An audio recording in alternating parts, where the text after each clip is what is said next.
வரைக்கும் வாசிக்கலாம். அவர் அசட்டை பண்ணப்பட்டவரும் மனுஷரால் புறக்கணிக்கப்பட்டவரும் துக்கம் நிறைந்தவரும் பாடு அனுபவித்தவருமாயிருந்தார். அவரை விட்டு நம்முடைய முகங்களை மறைத்துக் கொண்டோம்.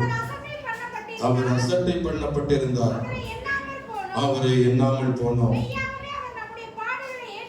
மெய்யாகவே அவர் நம்முடைய பாடுகளை ஏற்றுக்கொண்டு நம்முடைய துக்கங்களை சுமந்தார். நாமும் அவர் தேவனால் அடிபட்டு வாதிக்கப்பட்டு சிறுமைப்பட்டவர் என்று எண்ணினோம். நம்முடைய மீறல் நிமித்தம் அவர் காயப்பட்டு நம்முடைய அக்கிரம நிமித்தம் அவர் நொறுக்கப்பட்டார். நமக்கு சமாதானத்தை உண்டு பண்ணும் ஆக்கினை அவர் மேல் வந்தது.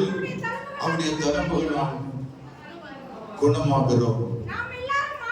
நாம் எல்லாரும் ஆடுகளைப் போல் வழி தப்பி தெரிந்து அவன் தன் வழியிலே போனோம். கர்த்தரோ நம் எல்லாருடைய அக்கிரமத்தையும் அவர் மேல் விழ பண்ணினார். அவர் நெருக்கப்பட்டும் ஒடுக்கப்பட்டும் இருந்தார், ஆனாலும் தம்முடைய வாயை அவர் திறக்கவில்லை. அடிக்கப்படும்படி கொண்டு போகப்படும்படி ஒரு ஆட்டுக்குட்டியை போலவும் தன் மயிரை கத்திரிக்கிறவனுக்கு முன்பாக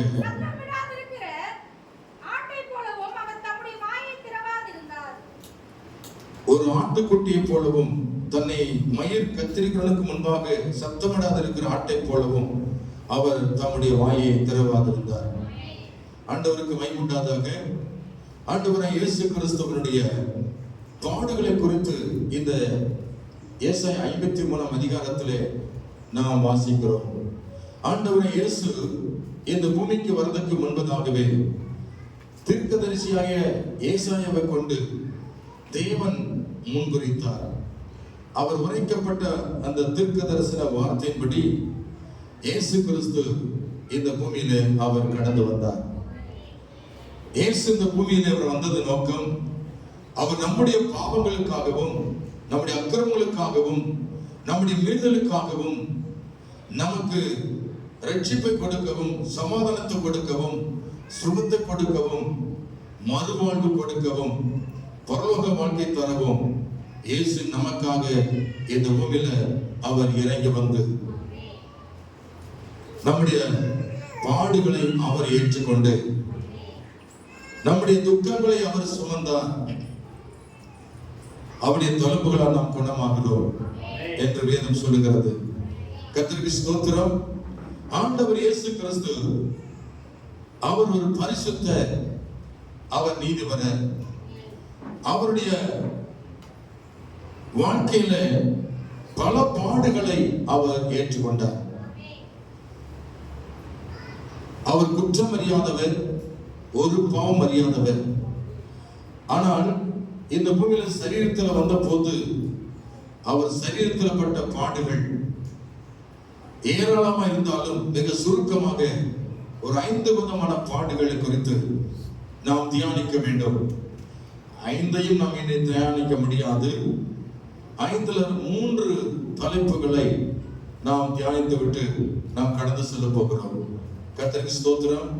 அல்லேலூயா, அல்லேலூயா.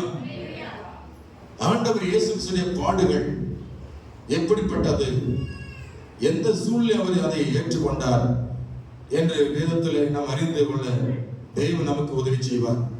முதலாவது அவருடைய பாடுகள் மார்க்கு 2 அதிகாரத்தில் இருக்கிறது. மார்க்கு 2 அதிகாரம் 5 முதல் 12 வசனம் வரைக்கும் நீங்க வாசித்து பாருங்கள்.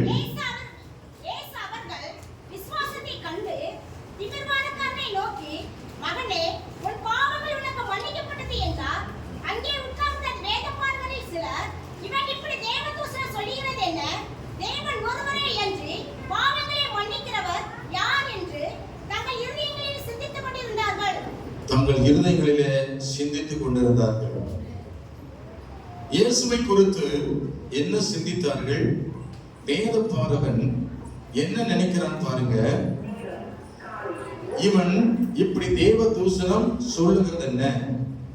தேவன் ஒருவர் என்று பாவங்களை மன்னிக்கத்தக்கவர் யார் என்று தங்கள் இருதயங்களிலே அவரை சிந்தித்துக் கொண்டிருந்தார்கள். கர்த்தருக்கு ஸ்தோத்திரம். ஆண்டவர் இயேசுடைய பாடுகள்ல முதலாவது பாருங்க, மற்றவர்கள் அவரை குறித்து தவறான சிந்தனைகளை இயேசு அவர் அறிந்தார். அல்லேலூயா. தவறான சிந்தனைகள், பொல்லாத சிந்தனைகள், இயேசு கிறிஸ்து எல்லாருடைய சிந்தனைகளையும் அவர் அறிந்திருந்தார். அல்லேலூயா சொல்லுமா? நீங்கள் நானும் முகத்தை பார்க்கலாம், வார்த்தைகளை பேசலாம், ஆனால் சிந்தனைகளை நாம் அறிய முடியாது. நீ என்ன நினைக்கிறீங்க என்பதை ஒவ்வொரு மனுஷனும் உணர முடியாது. ஆனால் இயேசு கிறிஸ்து ஒவ்வொரு மனுஷனுடைய சிந்தனைகளை அவர் அறிந்திருந்தார். அல்லேலூயா, அல்லேலூயா. எனவே அவர்கள் அம்பு போன்ற அந்த சிந்தனை, மோசமான ஒரு சிந்தனை இயேசுடைய இருதயத்தை பாதித்தது. ஆண்டவர் இயேசு ஒரு திமிரவாதக்காரனை பார்த்து சொன்னாரு, மகனே உன் பாவம் உனக்கு மன்னிக்கப்பட்டது சொன்னார் ஆண்டவர். அதற்கு வேதபாரன் சொன்னான், இவன் தேவ தூசணம் சொன்னான் என்று வாயில சொல்லல, இருதயத்துல சிந்தனை பண்ணி அவரை இகழ்ந்தார்கள். கர்த்தருக்கு ஸ்தோத்திரம். அல்லேலூயா சொல்லுமா? அல்லேலூயா. உங்கள் சிந்தனைகள் எப்படிப்பட்டது என்பதை சிந்தித்து பாருங்கள். இயேசுவை பின்பற்றின அநேக ஜனங்களில ஒரு சிலர் இயேசுவை குறித்து பொல்லாத சிந்தனையோடு கூட பின்பற்றினார்கள். அவரை குற்றம் கண்டுபிடிக்க, அவரை குறித்து இருதயத்திலே பொல்லாத சிந்தனையை வைத்துக் கொண்டு பின்பற்றினார்கள். அவர்களில் ஒருத்தன் வேத பாரகன், வேதத்தை அறிந்தவன், பைபிளை கற்றுக்கொண்டவன். அவன் இயேசுவை பொல்லாத சிந்தனையோடு கூட பின்பற்றி வந்தான். அல்லேலூயா, அல்லேலூயா. அந்த வேத பாரகன் இயேசுவை மதிக்கிறதில்லை, அவமதிக்கிறான். இயேசு கிறிஸ்து அவர் ஆண்டவர் என்பதை அறியாமல் அவரை குறித்து பொல்லாத சிந்தனையோடு கூட அவரை வேதனைப்படுத்தினார். என்னைக்கும் இயேசு கிறிஸ்துவை எப்படி நாம் சிந்திக்கிறோம்? அநேகருடைய சிந்தனை இயேசுவை துக்கப்படுத்துகிற சிந்தனையா இருக்கிறது. அல்லேலூயா. ஆண்டவருடைய இருதயத்தை வேதனைப்படுத்துகிற சிந்தனைகள் இருக்கிறது. அநேக இன்னைக்கு இப்படித்தான் சிந்தனை மூலமாய் இயேசுவை வேதனைப்படுத்துகிறார்கள். பொல்லாத சிந்தனைகள் இயேசுவின் இருதயத்தை வேதனைப்படுத்துகிறது. ஆண்டவர் இப்படி அவர்கள் சிந்தித்துக் கொண்டிருந்தாலும் அவர் ஒன்றும் அவர்களை குறித்து பழி சுமத்தவோ அவர்களை நியாயத்திற்கவோ அல்ல, தமது வாயை தருவாதிருந்தார். அல்லேலூயா சொல்லுமா? மற்றவர்கள் சிந்திக்கிறதை நாம் உணர்ந்தால் நாம் இருதயத்தில் நொறுக்கப்படுவோம். பார்வைக்கு நல்லா பேசுவாங்க, ஆனால் உங்களை குறித்து என்ன சிந்திக்கிறார்கள் என்பது உங்களுக்கு தெரியாது. உங்களை மோசமான நிலைமைக்கு சிந்திப்பார்கள், உங்களை அசிங்கமாய் சிந்திப்பார்கள், உங்களை வேறு விதமாக சிந்திப்பார்கள். அப்படிப்பட்டவர்கள் கர்த்தரை வேதனைப்படுத்துகிறவர்கள். அல்லேலூயா, அல்லேலூயா. ஆண்டவருக்கு மகிமை உண்டாவதாக. லூக்கா எழுதின சுவிசேஷம் 6 அதிகாரம் 6 முதல் 10 வரைக்கும் வாசித்து பார்க்கும் பொழுது, வேறொரு ஓய்வு நாளிலே அவர் ஜெபாலயத்தில் பிரவேசித்து உபதேசித்தார். அங்கே சூம்பின வலது கையுடைய ஒரு மனுஷன் இருந்தான். அப்பொழுது வேத பாரகரும் பரிசேயரும் அவருக்கு குற்றம் பிடிக்கும்படி ஓய்வு நாள் சுஸ்தமாக்குவாரோ என்று அவர்கள் நோக்கமாக இருந்தார்கள். அவருடைய சிந்தனைகளை அவர் அறிந்து சூம்பின கையுடைய மனுஷனை நோக்கி, நீ எழுந்து நடுவில் நில் என்றார். அவர் எழுந்து நின்றான். கவனித்து பாருங்கள். வேத பாருங்க என்ன நினைச்சிட்டு இருக்கிறான் இயேசுவை? அந்த சூம்பின கையுடையவனை சுகமாக்கினால் அவரை குற்றம் கண்டுபிடிக்கலாம் என்று இருதயத்தில் பொல்லாத சிந்தனை கொண்டிருந்தார். எந்த மனுஷனுக்கும் தெரியாது இந்த மாதிரி சிந்தனை. அந்த வட்டாரத்துல ஆயிரக்கணக்கான ஜனங்கள் இருந்தாலும் இந்த வேத பாருங்க என்ன சிந்திக்கிறான் என்பதை யாருக்கும் தெரியாது. ஆனா இயேசு மட்டும் தெரிகிறது. ஆமென் சொல்லுமா? இந்த சபைகள் நிறைய பேர் வந்திருந்தாலும் உங்கள் சிந்தனைகளை அவர் அறிந்திருக்கிறவர். நீ என்ன சிந்தனையோடு உட்கார்ந்து இருக்கிறாய் என்பதை இயேசு கிறிஸ்து உணர்ந்து கொண்டிருக்கிறார். பொல்லாத சிந்தனையோடு ஒருவேளை இந்த இடத்துல உட்கார்ந்து இருந்தால் அவரை வேதனைப்படுத்துவதற்காக உட்கார்ந்து இருக்கிறோம். அவரை பின்பற்றவர்கள் அனைவரும் இருந்தாலும் இந்த வேத பாரகன் இயேசுவை பின்பற்றி வந்தான். அவன் எதற்காக பின்பற்றினான்? அவரை குற்றம் கண்டுபிடிக்கவே பின்பற்றி வந்தான். இயேசு எதில் சிக்குவார், எதில் அகப்படுவார் என்று வகை தேடி கொண்டிருந்தான் வேத பாரகன். இது இயேசுவுக்கு தெரியும். இவன் என்னை நல்லவனுக்காக பின்பற்றல, இவன் என்னை குற்றம் கண்டுபிடிப்பே பின்பற்றுகிறான் என்று இயேசு அறிந்திருந்தார். அல்லேலூயா. இப்படி ஒரு சிலர் இயேசுவை பொல்லாத சிந்தனையோடு பின்பற்றினால இயேசு நொறுக்கப்பட்டார். அதை நினைத்து பார்த்து அவர் மிகவும் துக்கமாக இருந்தார். கைவேத்தியாக சொல்லும் அல்லேலூயா, அல்லேலூயா. லூக்கா 7:36 வாசித்து பாருங்கள். லூக்கா 7:36 பரிசேயரில் ஒருவன் தன்னுடனே போஜனம் பண்ண வேண்டும் என்று அவரை வேண்டிக் கொண்டான். அவர் அந்த பரிசேயருடைய வீட்டிலே பிரவேசித்து பந்தி இருந்தார். அப்பொழுது அந்த ஊரில் இருந்த பாவியாகிய ஒரு ஸ்திரீ அவர் பரிசேயர் வீட்டிலே பந்தி இருக்கிறதா என்று ஒரு பண்ணையில் பரிமள தைலம் கொண்டு வந்து அவருடைய பாதங்கள் அறிவை என்ன செய்தார்? பின்னாக நின்று அழுது கொண்டு அவருடைய பாதங்களை தன் கண்ணீரினால் நனைத்து தன் தலைமயிரினால் துடைத்து அவருடைய பாதங்களை முத்தம் செய்து பரிமள தைலத்தை பூசினான். இதை பார்த்து கொண்டிருந்த பொல்லாத மனுஷர்கள், அல்லேலூயா சொல்லுமா, பொல்லாத மனுஷர்கள், அவரை அழைத்த பரிசேயன் அங்கே வேத பாரகன் குற்றப்படுத்தினான், நினைத்துக் கொண்டிருந்தான் பொல்லாத சிந்தனை. இங்கே பரிசேயன் இந்த இயேசுவை பொல்லாத சிந்தனையோடு பார்க்கிறான். இயேசு கிறிஸ்து பரிசேயனாகிய சீமோன் வீட்டிலே பந்தியிருந்த பொழுது, அப்பொழுது பாவியான ஒரு பெண், ஒரு ஸ்திரீ இயேசுவின் பிறகை வந்து பரிமள தைலத்தை தன் தலைமையினால அவருடைய பாதங்களை துடைத்து கண்ணீர் விடுத்து முத்தமிட்டான். அதை கண்ட பரிசேயன் தன் இருதயத்திலே சிந்தித்தான். என்ன சிந்தித்தானா? இவர் தீர்க்கதரிசியாக இருந்தால் தன்னை தொடுகிற ஸ்திரீ இன்னார் என்றும் இப்படிப்பட்டவள் என்றும் அவர் அறிந்திருப்பார். இவள் பாவியா இருக்கிறாளே என்று தனக்குள்ளே அப்படியான என்ன செய்தான்? இவரும் பாவியா இருக்கிறார்கள். அந்த ஸ்திரீ ஒரு பாவியா இருக்கிறாளே, அவள் ஒரு விபச்சார ஸ்திரீ என்று இவர் அறிந்திருந்தும் அவருடைய பாதத்தோட அனுமதிக்கிறாரு. அப்போ இவருக்கும் அவளுக்கும் என்ன உண்டு? ஹலோ, இருக்கீங்களா?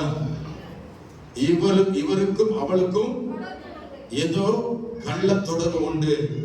இப்படித்தானே நீங்க எல்லாரும் பாக்குறீங்க. அல்லேலூயா சொல்லுமா. காதுள்ளவன் கேட்க கடவன். அல்லேலூயா.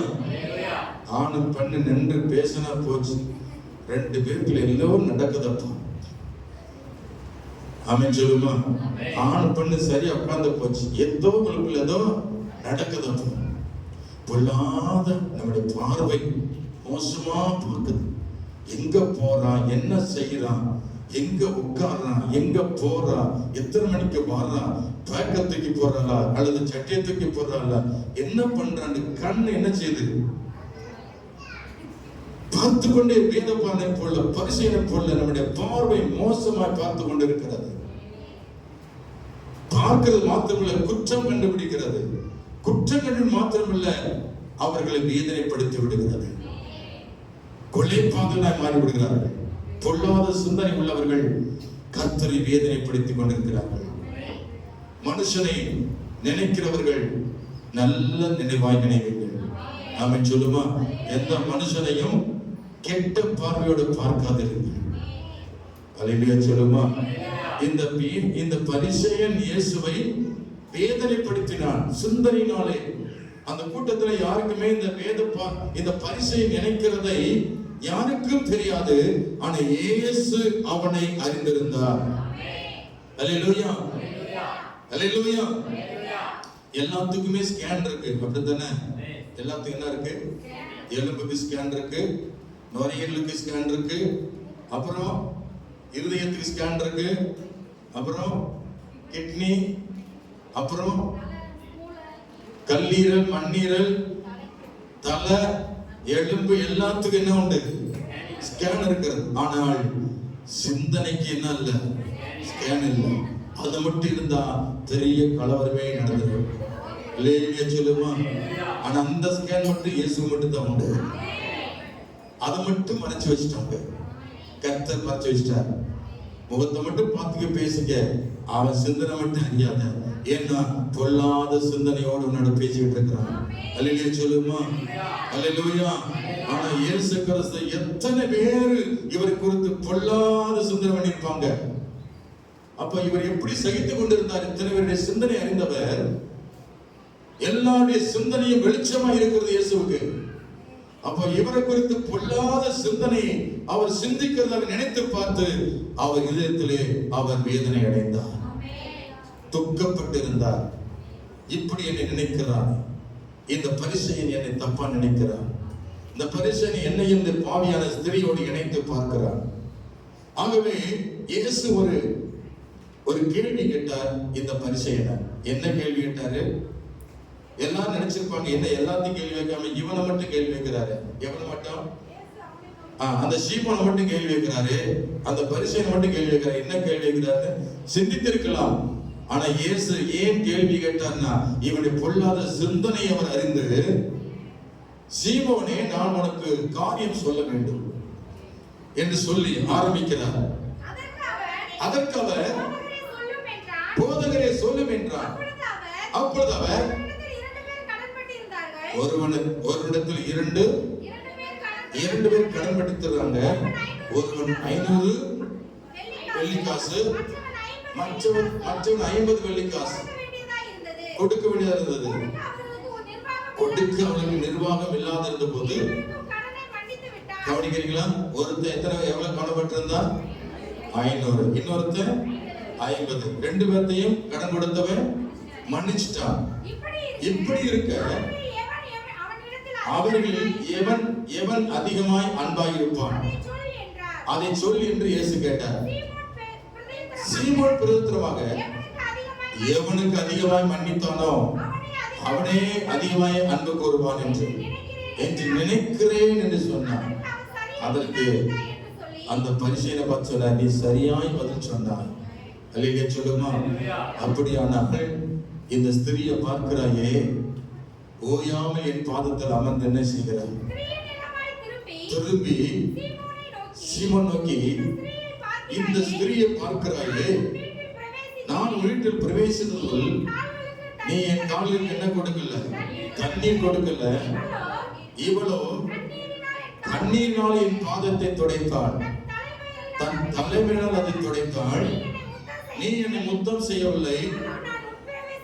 இவளோ நான் எப்பொழுது வீட்டுக்குள்ள பிரவேசித்தனோ அதிலிருந்து என் கால்களை ஓயாமல் முத்தம் செய்தாலே. நீ என் தலையில் என்ன பூசல, இவளோ என் பாதத்தை எண்ணெயினால் பூசினாள். ஆதலால் நான் உனக்கு சொல்லுகிறேன், இவள் செய்த அநேக பாவங்கள் மன்னிக்கப்பட்டது. இவள் மிகவும் அன்பு கூர்ந்தாலே. எவனுக்கு கொஞ்சம் மன்னிக்கப்படுகிறதோ அவன் கொஞ்சமாய் அன்பு கூறுவான், எவனுக்கு அதிகமாய் மன்னிக்கப்படுகிறதோ அவன் அதிகமாய் அன்பு கூறுவான் என்று சொல்லி அவனை புரிய வைத்தார். அல்லேலூயா சொல்லுமா? ஆண்டவர் இயேசுவை பொல்லாத சிந்தனையோட பார்த்த பரிசேயனுக்கு இந்த உதாரணத்தை சொல்லி புரிய வைத்தார். ஆகவே உங்கள் வாழ்க்கையில் கூட அநேகர் உங்களை பொல்லாத சிந்தனையோட பார்த்தாலும் நினைத்துக் கொண்டிருந்தாலும் அது தேவனை வேதனைப்படுத்துவதற்கு ஏதுவாய் அவள் நினைத்துக் கொண்டிருக்கிறார்கள். அதனாலே பகைமை உண்டாகிறது, அதனாலே பிரிவினை உண்டாகி கொள்ளைப்பாதனாய் மாறிவிடுகிறார்கள். எந்த ஒரு மனுஷனை நாம் பார்க்கிற விதம் நல்ல விதத்திலே பார்க்க வேண்டும். கை வைத்தியம் சொல்லுமா? கெட்ட பார்வையோடு பார்த்து அவளை குற்றம் கண்டுபிடித்து அவர்கள் எப்படியாவது சண்டை போட்டு புறக்கணி நினைச்சு பார்த்தீங்கன்னா அது தேவனுக்கு விரோதமான பாவமா இருக்கிறது. ஆண்டவரை வேதனைப்படுத்துகிறோம். உங்கள் சிந்தனைகள் சந்தேகத்தினாலே வருகிற சிந்தனை, கற்பனை மூலமாய் வருகிற சிந்தனை, நிறைய பேர் சண்டை போறாங்க. எதுக்குன்னா அறியாமையினால, தவறான எண்ணங்கள்னால, தவறான சிந்தனையினால, தவறான சந்தேகத்தினால தான் இன்னைக்கு அநேக ஸ்தோத்திரம் சண்டை போடுகிறார்கள், பிரிவினை உண்டாக்குகிறார்கள். பொல்லாத சிந்தனைக்கு நீ இடம் கொடுக்காதே. சிந்திக்க வேண்டியது நிறைய இருக்கிறது. அல்லேலூயா. ஒரு மனுஷனை பார்த்து சிந்திக்கும் போது இயேசு எப்படி சிந்தித்திருப்பார்னு கவனிச்சு பாருங்கள். உங்கள் பார்வை வேற, இயேசுவின் பார்வை வேற. உங்க சிந்தனை வேற, இயேசுவின் சிந்தனை வேற. அல்லேலூயா. இயேசு தம்முடைய ரத்தன கழுவி மீட்கப்பட்டு நீதிமானாய் மாற்றினவர்களை கர்த்தர் நீதிமானாக பார்க்கிறார். நீங்களும் நீதிமானை பொல்லாததாய் பார்க்கிறீர்கள், பொல்லாதாய் சிந்திக்கிறீர்கள், பொல்லாதாய் நினைத்து பார்க்கிறீர்கள். அது தேவனுக்கு விரோதமான பாவமா இருக்கிறது. அல்லேலூயா. கர்த்தருக்கு ஸ்தோத்திரம். அல்லேலூயா. மார்க் 5ஆம் அதிகாரத்துல 17ஆம் வசனம் சொல்லுகிறது. மார்க் 5:17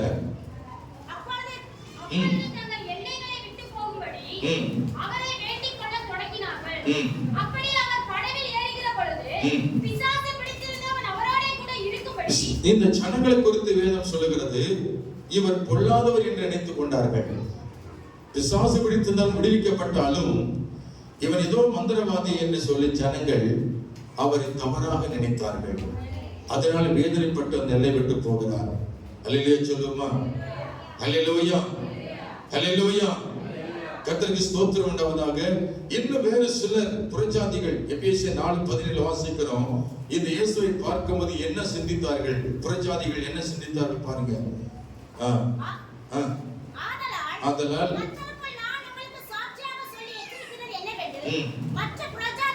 மற்ற புறஜாதிகள் தங்கள் வீணான சிந்தனை நடக்கிறது போல நீங்கள் இனி நடவாமல் இருங்கள். வீணான சிந்தனைகள் தேவனை வேதனைப்படுத்துகிறது. கர்த்தரை வேதனைப்படுத்துகிற சிந்தனைகள் உங்கள் சிந்தனை விட்டு அகல வேண்டும். அல்லேலூயா. கர்த்தரை மாத்திரமல்ல, ஒவ்வொரு மனுஷனை பார்க்கும்போது தவறான கண்ணோட்டத்துல தவறான சிந்தனை பண்ணாதே. அது நீ பாவி என்பதை உணர்த்துகிறது. அல்லேலூயா. அல்லேலூயா. கர்த்தருக்கு ஸ்தோத்திரம் உண்டாவதாக. பிரியமான கர்த்தருடைய பிள்ளைகளே, இயேசு கிறிஸ்துவை இன்னும் சில இடங்களை பார்க்கும்போது இவர் மதத்தை பரப்புகிறவர் என்று சிந்தித்தார்கள். இவர் தன்னுடைய மகன் ஒரு சாதாரண மனுஷன் தானே என்று உள்ளத்தில் சிந்தித்துக் கொண்டிருந்தார்கள். இவையெல்லாம் கர்த்தர் அறிந்திருந்தும் அவர் பொறுமையாக இருந்தார். வேதனைப்பட்டாலும் அவர் பொறுமையோட அந்த பாடுகளை சகித்துக் கொண்டிருந்தார். அல்லேலூயா. மனுஷனுடைய ஒவ்வொரு வீணான சிந்தனைகளை கர்த்தர் அவர் பொறுமையோடு சகித்துக் கொண்டிருந்தார். இன்னைக்கு ஊழியர்களை எப்படி பார்க்கிறாங்க, எப்படி நினைக்கிறாங்க? கிறிஸ்தவர்களை எப்படி நினைக்கிறாங்க இன்னைக்கு உலக மக்கள்? இது இவர்கள் எல்லாம் தாழ்த்தப்பட்ட ஜாதிகள் என்று சொல்லுகிறார்கள். இவர் எல்லாரும் ஏதோ வெள்ளக்காரன் ஏதோ சலுகை கொடுக்கிறான், அதனாலதான் அந்த ஜனங்க மதம் மாறுகிறார் என்று சொல்லி நினைக்கிறாங்க. இப்படி தவறான வீணான சிந்தனைகளுக்குள்ள இன்னைக்கு புறஜாதிகள் இருக்கிறாங்க. அதனாலே நாம் பாதிக்கப்படுகிறோம். கை வைத்து அவன் சொல்லுமா, இது நமக்கு வந்த பாடு, கிறிஸ்தவர்களுக்கு வந்த பாடு. தாழ்த்தப்பட்ட ஜாதிகள் இவர்கள் பாவிகள், இவர்கள் மதத்தை தழுவுகிறார்கள், இவர்கள் ஏதோ சலுகைக்காக போகிற என்று உங்களை என்னையும் தவறாக நினைத்துக் கொண்டிருக்கிறார்கள். அதனால நாம் ஒருபோதும் சோர்ந்து விடக்கூடாது. இயேசுவையே அப்படி சிந்தித்தார்கள், உங்களையும் அவர் சிந்திப்பார்கள். இது சிந்தனை மூலம் வருகிற நமக்கு வந்த பாடுகள். ஆனாலும் கர்த்தர் தம்முடைய வாயை திறவாதிருந்தார். ஹல்லேலூயா. ஹல்லேலூயா. இன்னைக்கு ஊழியர்கள் என்ன நினைக்கிறாங்க, போதகர் என்ன நினைக்கிறாங்க? வெளிநாட்டிலிருந்து சம்பளம் பெற்று அவர்கள் சபை நடத்துகிறாங்க. அதுதான் எதிரிகள் சபை நொறுக்குறாங்க, சபை ஊழியர்களை அடிச்சு கொலை செய்யறாங்க. அவங்க பொல்லாத சிந்தனை. ஊழியர்களை எப்படி நினைக்கிறாங்க? மிஷனரிகள் என்ன நினைக்கிறாங்க? பணத்தை வாங்கி கொண்டு இவர்கள் மதத்தை பரப்புகிறாங்க, சம்பளம் வாங்கி கொண்டு அநேகர் மதம் மாற்றுகிறாங்க. எனவே தான் இந்த பொல்லாத சிந்தனைகள் மூலம் ஊழியர்களை தாக்குகிறார்கள், ஆலயத்தை இடிக்கிறார்கள், அநேக ஊழியர்களை மிஷனரிகளை கொலை செய்கிறார்கள். இந்த பொல்லாத சிந்தனை உள்ளவர்களால இன்னைக்கு ஊழியர்கள் பாதிக்கப்படுகிறோம், விசுவாசிகள் பாதிக்கப்படுகிறோம். ஆனாலும் இயேசுவுக்கு வந்த பாடுகள் நமக்கும் இருக்கிறது. ஹல்லேலூயா சொல்லுமா? ஹல்லேலூயா, ஹல்லேலூயா. ஸ்தோத்திரம். நாம் என்ன நினைத்து அவரை துதிக்கணும். கர்த்தருக்கு ஸ்தோத்திரம். கொலோசியர் 2:19 நீ படிச்சு பாருங்க. ரோமர் 15:3 ஸ்தோத்திரம். ரோமர் 8:6-7 மாம்ச சிந்தை மரணம் போட்டிருக்கு. அடுத்து ஆவியின் சிந்தையோ ஜீவனும் சமாதானம் போட்டிருக்கு. நம்முடைய சிந்தனை மாம்ச சிந்தனை வரக்கூடாது. கொலோசியர் 2:19 வாசிக்கிறோம்.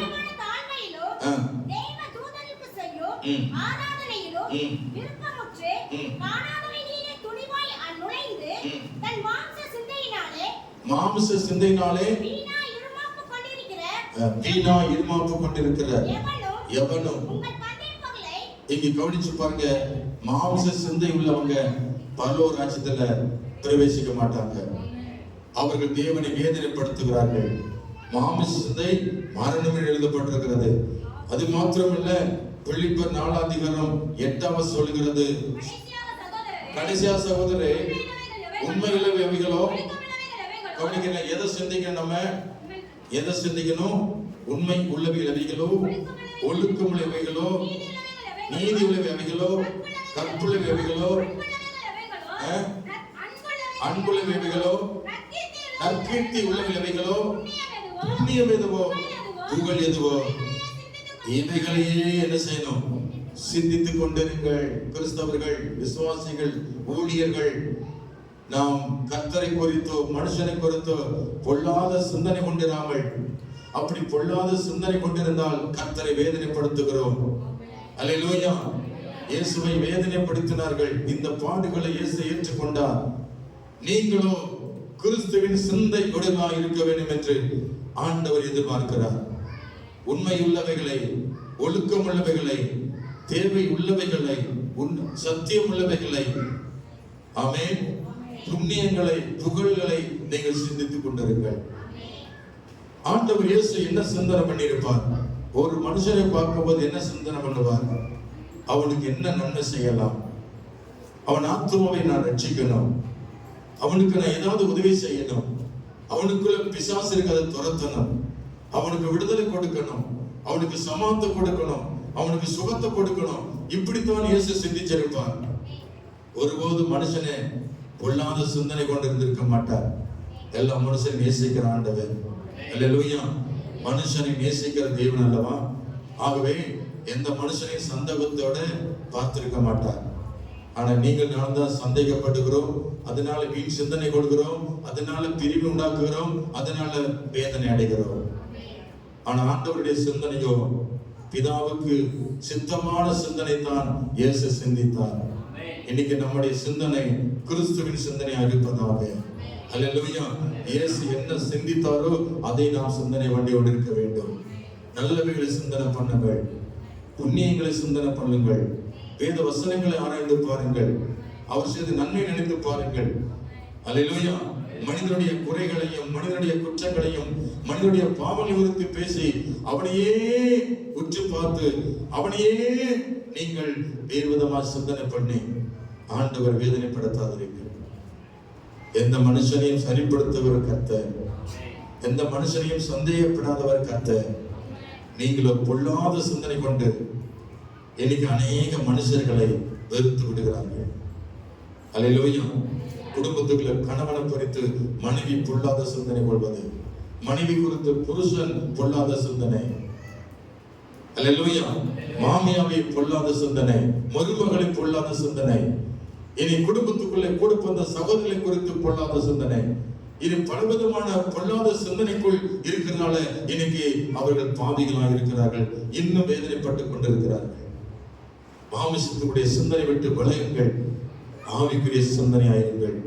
இயேசுவின் சிந்தனையே உங்களுக்கு வருவதாக. ஹல்லேலூயா, ஹல்லேலூயா. கர்த்தருக்கு ஸ்தோத்திரம். இரண்டாவது காரியத்தை கவனிங்க. அவருக்கு வந்த பாடுகள், வீண் வார்த்தைகளை குறித்து அவர் காதல கேட்கிறார்.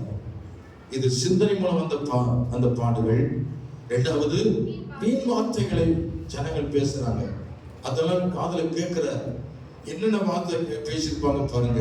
யோவான் 8 படிச்சு பார்த்தீங்கன்னா 45 முதல் 53 வரை வாசிக்கிறோம். இவன் பிசாசு பிடித்தவன் என்று சொன்னார்கள். இயேசுவை குறித்து எப்படி பேசுறாங்க? இவன் பிசாசு பிடித்தவன் என்று சொன்னார்களா? அடுத்து இயேசுவை மறுதலித்தார்கள். யோவான் 19 அதிகாரத்தில் நீங்க படிச்சு பாருங்கள். அடுத்து இவன் பைத்தியக்காரன் என்று சொன்னார்கள். யோவான் 10:20 வாசிக்கிறோம். யோவான் 10:20 இவன் பைத்தியக்காரன் என்று சொன்னார்கள். இதெல்லாம் காதில் கேட்கிற வீண் வார்த்தைகளை, பொல்லாத வார்த்தைகளை இயேசு கேட்டுக்கொண்டிருக்கிறார். இவன் பிசாசு பிடித்தவன், இவன் பைத்தியக்காரன்,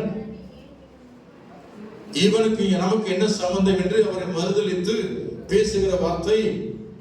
அது மாத்திரமல்ல, ஸ்தோத்திரம், இன்னும் பல வார்த்தைகள். லூக்கா 21 அதிகாரம் சொல்லப்பட்டிருக்கு. அவரை இகழ்ந்தார்கள், நேருக்கு நேர் இகழ்ந்தார்கள். ஸ்தோத்திரம், ஹல்லேலூயா. லூக்கா 23 அதிகாரத்துல 35-37 வரைக்கும் வாசிக்கிறோம். சிலுவையில் அறையும் என்று சொல்லி சத்தம் விட்டார்கள். இவன் ஒரு பாவி, இவனை சிலுவையில் அறையும் என்று சொல்லி யூதர்கள் சத்தம் விட்டார்களாம். வேதபாரகரும் பரிசேயரும் சத்தமிட்டு அவரை வீண் வார்த்தையினாலே திட்டினார்கள், பரியாசம் பண்ணினார்கள். இந்த வார்த்தை கேட்டு அவர் சகித்துக் கொண்டிருந்தார். கை வைத்து அமைச்சர் ஹல்லேலூயா, ஹல்லேலூயா, ஹல்லேலூயா. அவரை பரியாசம் பண்ணினார்கள். மத்தேயு 27:29 வசனத்தில் வாசிக்கிறோம். ஸ்தோத்திரிக்கிறோம், கர்த்தருக்கு மகிமை உண்டாகட்டும். ஹல்லேலூயா. 7வது காரியம் மத்தேயு 27 அதிகாரம் 39-40 வாசிக்கிறோம். தூஷித்தார்கள், அவரை அவமானப்படுத்தினார்கள், இவனை அகற்றும் என்று சொன்னார்கள். கர்த்தருக்கு ஸ்தோத்திரம். இவனை நிந்தித்து புறம்பே தள்ளுங்கள் என்று சொன்னார்கள். அது மாத்திரம் மத்தேயு 27 அதிகாரம் 24-25 வாசிக்கிறோம். மத்தேயு 27:24-25 வாசிக்கிறோம். இவனுடைய இரத்தப்பழி எங்கள் மேலும் எங்கள் பிள்ளை மேலும் இருப்பதாக என்று சொல்லி இயேசுவை நேருக்கு நேர பொல்லாத வார்த்தை சொல்லி அவரை வேதனைப்படுத்தினார்கள். கர்த்தருக்கு ஸ்தோத்திரம். இத்தனை வார்த்தைகளை கேட்டுக்கொண்டிருந்த இயேசு இந்த வீண் வார்த்தைகளை குறித்து அவர் பொறுமையாக இருந்தார். மிகவும் வேதனைப்படுத்தினார்கள், வார்த்தையினாலே வேதனைப்படுத்தினார்கள். அந்த வேதனையான வார்த்தை, அன்பு போன்ற வார்த்தை, ஈட்டினால் இருதயத்தை குத்துவது போல ஒவ்வொரு மனுஷனுடைய வார்த்தைகள் இயேசுவின் இருதயத்தை குத்தினது. அவர் மிகவும் வேதனை அடைந்து துக்கமாக இருந்தார். வீண் வார்த்தையினாலே தேவன் பாடுகளை அவர் ஏற்றுக்கொண்டார். கர்த்தருக்கு ஸ்தோத்திரம், அல்லேலூயா. அடிச்ச கூட மறந்துடும், ஆனா வாயின் வார்த்தை என்ன செய்ய முடியாது, மறக்க முடியாதுன்னு சொல்லுவாங்க, அப்படித்தானே? அல்லேலூயா. தீயினால் சுண்ட பொன் உள்ளாரும் ஆறாதே, நாவினால் சுண்டபடு. அப்படியானால் ஜனங்கள் பேசுற பரியாசக்கார வேத பாருங்க, பேசுகிற ஒவ்வொரு வார்த்தைகளும் இயேசுடைய இருதயத்துல போய் ஈட்டி போல குத்தினது. அம்பு போன்ற வார்த்தைகளை பேசி ஆண்டவர் இயேசுவை வேதனைப்படுத்தினார்கள், அவமானப்படுத்தினார்கள். கர்த்தருக்கு ஸ்தோத்திரம். வீண் வார்த்தையினாலே ஆண்டவரை துன்பப்படுத்தினார்கள். அல்லேலூயா. யாக்கோபு 3 அதிகாரம் 5-6 வாசிக்கிறோம். நாவு பொல்லாங்கா இருக்கிறது, நாவினாலே அநேகரை காயப்படுத்துகிறார்கள்.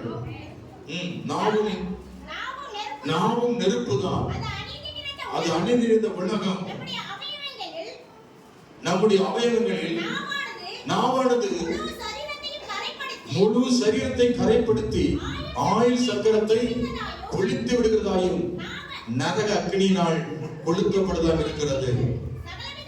அநேகருடைய வாழ்க்கையில பாருங்க, உங்க குடும்பத்துல கணவன் பேசின வார்த்தை, மனைவி பேசின வார்த்தை, அல்லேலூயா, உங்க சொந்த பந்தம் உங்களை குறித்து தவறாய் பேசும் பொழுது அந்த வார்த்தை என்ன செய்ய முடியாது, சாவு வரைக்கும் மறக்க முடியாது. அப்படி பேசியிருப்பாங்க, முகத்தோட முழிக்க முடியாது. நிறைய பேர் இப்படித்தான் கோபத்துல எதை பேசுறது தெரியாம தேவையில்லாத வார்த்தை கொட்டிடுறாங்க. ஆனா கடைசியில அவங்க 2 பேத்துக்கும் பிரிவினை சாகு வரைக்கும் இருக்கிறது. அல்லேலூயா சொல்லுமா? ஆகவே ஒருபோது நீங்கள் வீண் வார்த்தையினாலே பிறரை காயப்படுத்தாதீர்கள். அல்லேலூயா. வீண் வார்த்தையினாலே மற்றவர்களை நீங்கள் பேசாதீர்கள். முடிந்தால் நல்ல வார்த்தை சொல்லி மற்றவர்களை நேசியுங்கள். அல்லேலூயா சொல்லுமா? அல்லேலூயா. இயேசு இதனாலே பாதிக்கப்பட்டார். அநேகருடைய வீண் வார்த்தையினாலே இயேசு பாதிக்கப்பட்டார், துக்கம் நிறைந்திருந்தார், அவர் வேதனை அனுபவித்தார். மனுஷனுடைய ஒவ்வொரு வார்த்தைகளும் அவருடைய இருதயத்தை குத்தினது. மத்தேயு 12ஆம் அதிகாரத்துல 36-37 வாசிக்கிறோம். மனுஷர் பேசும் வீணான வார்த்தைகளை குறித்து நியாயத்தீர்ப்பு நாளில் கணக்கு ஒப்புவிக்க வேண்டும். நீங்க வாயிற்கு சொல்லி எல்லாம் பேசுவீங்க, ஆனா ஆண்டவர் கணக்கில் எழுதி வைத்திருக்கிறார். பேசுகிற ஒவ்வொரு வார்த்தைகளையும் கர்த்தர் நினைவு வைத்திருக்கிறார். ஆகவே பேசுகிறவர்கள் நிதானமாய் பேசுங்கள். கர்த்தர் நம்முடைய வார்த்தையை கவனிக்கிறார். வீண் வார்த்தை பேசாதிருங்கள். பரியாச வார்த்தை, கேலி வார்த்தை, கிண்ட வார்த்தை ஒருபோதும் வாயிலிருந்து புறப்படலாகாது. அல்லேலூயா. வீண் வார்த்தை பேசுறவங்க கர்த்தரை வேதனைப்படுத்துகிறார்கள். கை உயர்த்தி அவர் சொல்லும் அல்லேலூயா, அல்லேலூயா. கர்த்தருக்கு ஸ்தோத்திரம் உண்டாவதாக. ஆண்டவர் இதனாலே அவர் பாடுகளை அனுபவித்துக் கொண்டிருந்தார். வீண் சிந்தனையினால் வந்த பாடு, வீண் வார்த்தையினால் வந்த பாடுகள். கை உயர்த்தி சொல்லும் அல்லேலூயா. ஆண்டவரே, நான் உம்மை வீண் சிந்தனையினால் உம்மை துக்கப்படுத்த மாட்டேன். சொல்லுங்க, இயேசுவே, உம்மை நான் வீண் சிந்தனையினால் துக்கப்படுத்த மாட்டேன், வீண் வார்த்தையினால் உம்மை துக்கப்படுத்த மாட்டேன். எத்தனை பேர் சொல்ல முடியும்? அல்லேலூயா சொல்லுமா? அல்லேலூயா, அல்லேலூயா, அல்லேலூயா. தெய்வமே இயேசுவே, உம்மை தேடுகிறேன், தினம் தினம் உம்மையே நோக்கி பார்க்கிறேன். ஸ்தோத்திரம், ஸ்தோத்திரம், ஸ்தோத்திரம், ஸ்தோத்திரம், ஸ்தோத்திரம், ஸ்தோத்திரம். எதை நான் பேச வேண்டுமென்று எவ்வளவு நடக்க வேண்டுமென்று வழியை காட்டுமையா. எதை நான் பேச வேண்டுமென்று கற்று காட்டுமையா. எவ்வழி நடக்க வேண்டுமென்று வழியை காட்டுமையா. ஒளியான தெய்வமே, வழிகாட்டும் தெய்வமே, ஒளியான தெய்வமே, வழிகாட்டும் தெய்வமே, தெய்வமே இயேசுவே, உம்மை தேடுகிறேன், தினம் தினம் உம்மையே நோக்கி பார்க்கிறேன். ஸ்தோத்திரம், ஸ்தோத்திரம், ஸ்தோத்திரம், ஸ்தோத்திரம், ஸ்தோத்திரம், ஸ்தோத்திரம். உலகம் எனக்கு பேசட்டுமே, உம்மை வணங்கிடுவேன். காரணமின்றி வணங்கட்டுமே, கர்த்தரை துதித்திடுவேன். உலகம் எனக்கு பேசட்டுமே, உம்மை வணங்கிடுவேன். காரணமின்றி வணங்கட்டுமே, கர்த்தரை துதித்திடுவேன். சிலுவை சுமந்தவரை சிந்தையில் இருத்துகிறேன். சிலுவை சுமந்தவரை சிந்தையில் இருத்துகிறேன். தெய்வமே இயேசுவே, உம்மை தேடுகிறேன், தினம் தினம் உம்மையே நோக்கி பார்க்கிறேன். ஸ்தோத்திரம், ஸ்தோத்திரம், ஸ்தோத்திரம், ஸ்தோத்திரம், ஸ்தோத்திரம், ஸ்தோத்திரம். ஹல்லேலூயா. மூன்றாவது காரியம் சொல்லி நான் முடிக்க விரும்புகிறேன். நான் 5 நிமிஷம் தான் இருக்கு, 9:45. ஆகவே கடைசியாக சொல்லி முடிக்க விரும்புகிறேன். மார்க் 12:4 மூன்றாவது அவருக்கு வந்த பாடு, அவமானத்தை அவர் சகித்துக் கொண்டார். மார்க் 12ஆம் அதிகாரம் 4 வசனத்தில் வாசிக்கிறோம்.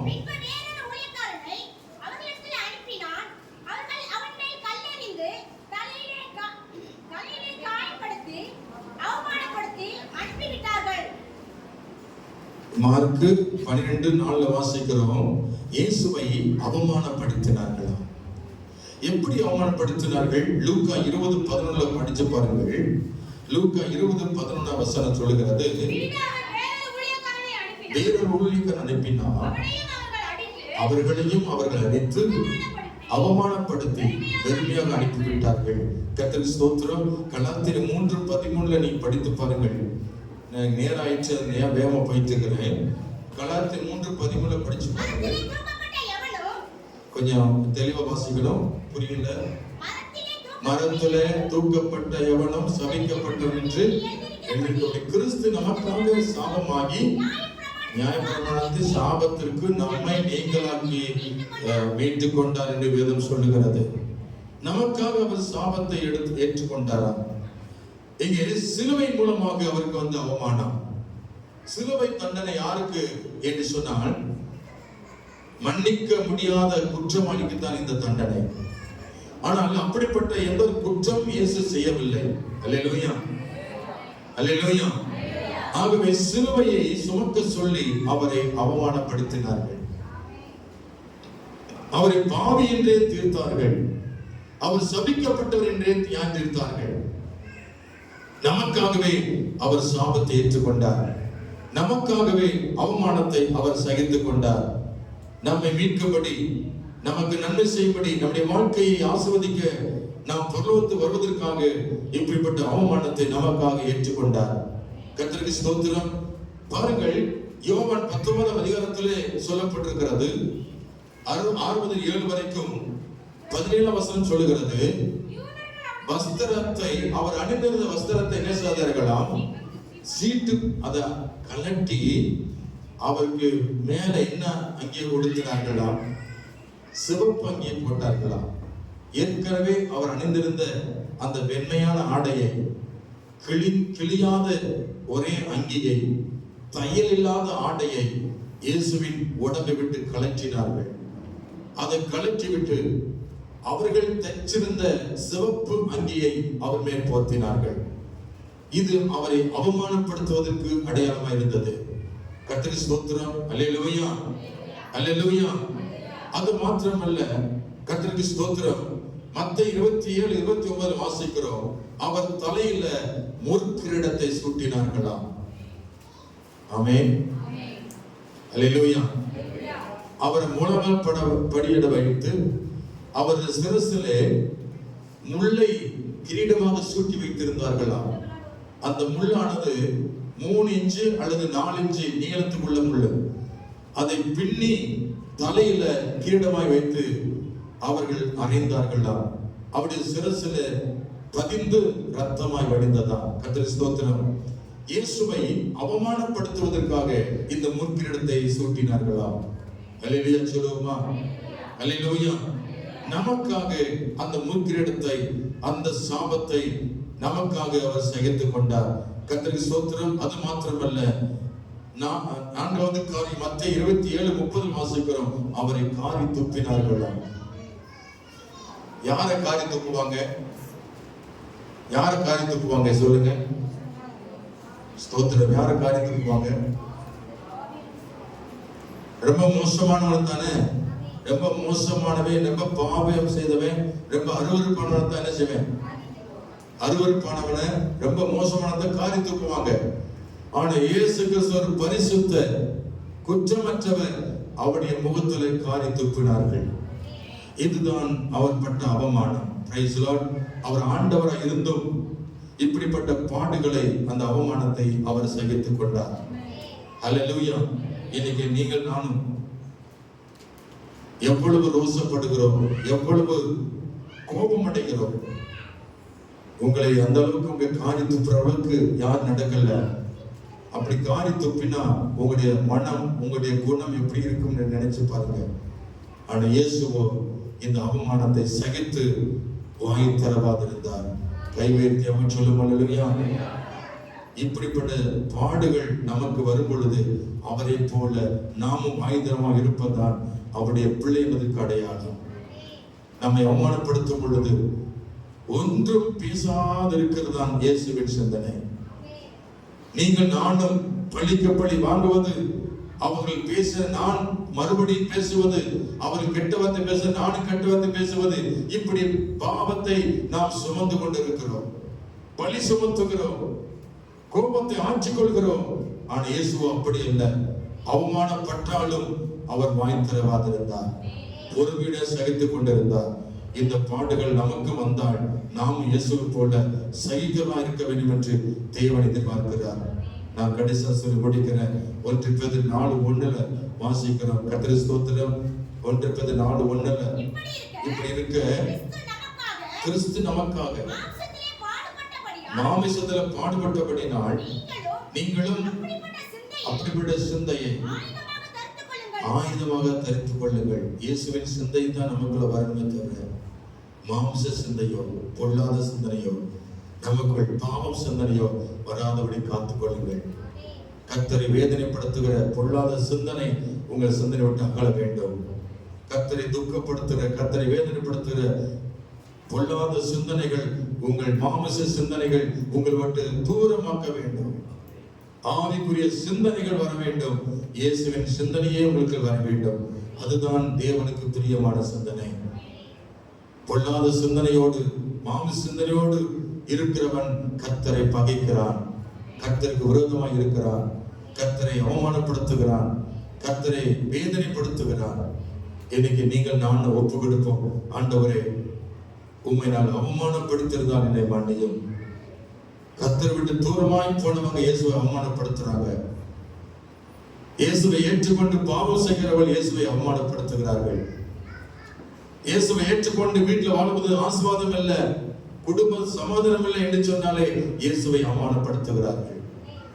இயேசுவை ஏற்றுக்கொண்டு வீட்டுக்குள்ள சண்டை, வீட்டுக்குள்ள பலவிதமான கெட்ட கெட்ட வார்த்தைகளை பேசும் பொழுது இயேசுவை அவமானப்படுத்துகிறார்கள். உங்கள் வாயின் வார்த்தை காக்கப்பட வேண்டும். அமைதியான வாழ்க்கை வாழ வேண்டும். வீண் சிந்தனை வெறுத்து கிறிஸ்துவின் சிந்தனையை அணிந்து கொள்ளுங்கள். இயேசு உங்கள் நிமித்தம் அவர் சந்தோஷம் அடைவார். அவரை துக்கப்படுத்தாதபடி, அவரை வேதனைப்படுத்தாதபடி, வீண் சிந்தனையினாலே, வீணான வார்த்தையினாலே அவரை வேதனைப்படுத்தாதிருங்கள். கர்த்தர் இயேசு உங்கள் மேல் இரக்கமாய் இருப்பார். கண்களை மூடி ஜெபம் பண்ணுமா? அல்லேலூயா, ஸ்தோத்திரம் ஆண்டவரே, அல்லேலூயா. எல்லாம் ஒப்பு கொடுத்த ஆண்டவரே, எங்களுக்காக நீர் வீண் சிந்தனைகள் மூலமாய் பாடுகளை ஏற்றுக்கொண்டீர். எங்களுக்காக வீண் வார்த்தைகளை நீர் சகித்து எங்களுக்காய் பாடுகளை ஏற்றுக்கொண்டீர். ஆண்டவரே, அவமானத்தையும் எங்களுக்காய் சகித்தீர்.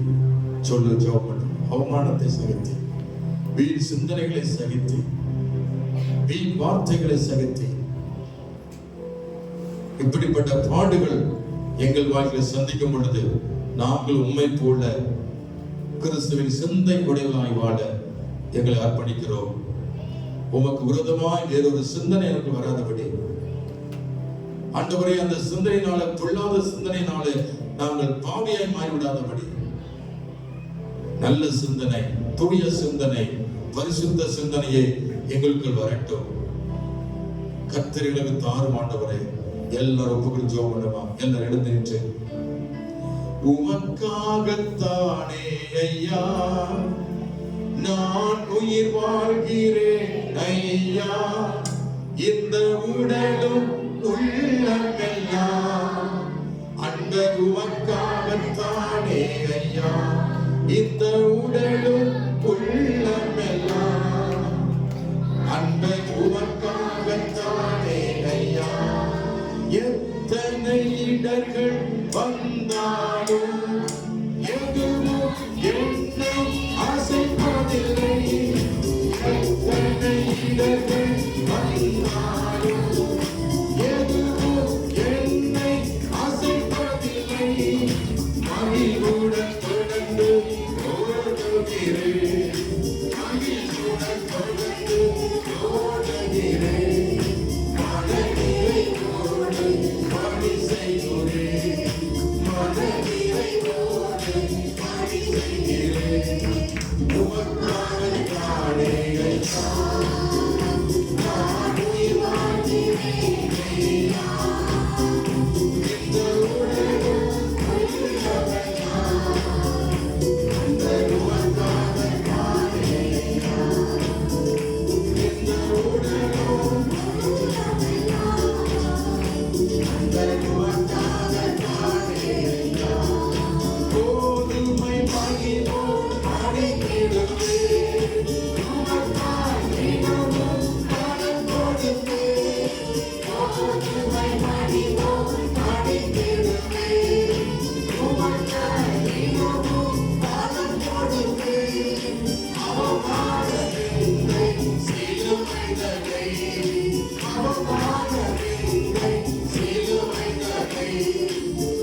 பிதாவே இயேசுவே, சிலுவையில ஏற்பட்ட பாடுகளை குறித்து நாங்கள் தியானிக்கிறோம். எங்களுக்காக வீண் சிந்தனையை சகித்தீர், எங்களுக்காக வீண் வார்த்தைகளை சகித்தீர், எங்களுக்காக அவமானங்களையும் நிந்தனைகளையும் பாடுகளை ஏற்றுக்கொண்டீர். ஆண்டவரே, நாங்களும் உடைய பாதையில் நடக்கும் பொழுது எங்களுக்கு வீண் சிந்தனை வரலாம், வீணான வார்த்தைகள் என்னை பேசப்படலாம், அவமானப்படுத்தப்படலாம். உம்முடைய சிந்தை எங்களுக்கு வரட்டும். பொறுமையுடைய இந்த பாடுகளை சகித்துக் கொண்டு உமக்காக நாங்கள் பாடுபட, உமக்காக நாங்கள் எல்லா மனுஷனையும் நேசிக்க, உமக்காக சகித்துக் கொள்ள, ஆண்டவர் உமக்காக ஆண்டவர் கிறிஸ்துவின் சிந்தனையோடு வாழ கிருபை செய்யும்படி ஜெபிக்கிறோம். இயேசு கிறிஸ்துவின் நாமத்தில் ஜெபிக்கிறோம் பிதாவே. ஆமென், ஆமென். அல்லேலூயா. திருவந்துக்காக நாம் எல்லாரும் காத்திருப்போம். வரிசை அமர்படி கேட்கிறோம். ஜெபம் பண்ணுவோம். ஞானஸ் எடுக்காதவர்கள கொஞ்சம் ஓரத்தில் அமர்ந்து கொள்ளுங்கள். பைபிள் ஓரத்தில் வச்சிருங்க, பேங்க் எல்லாம் ஓரத்தில் வச்சிருங்க. ஜெபம் பண்ண போறோம். திருவந்துக்காக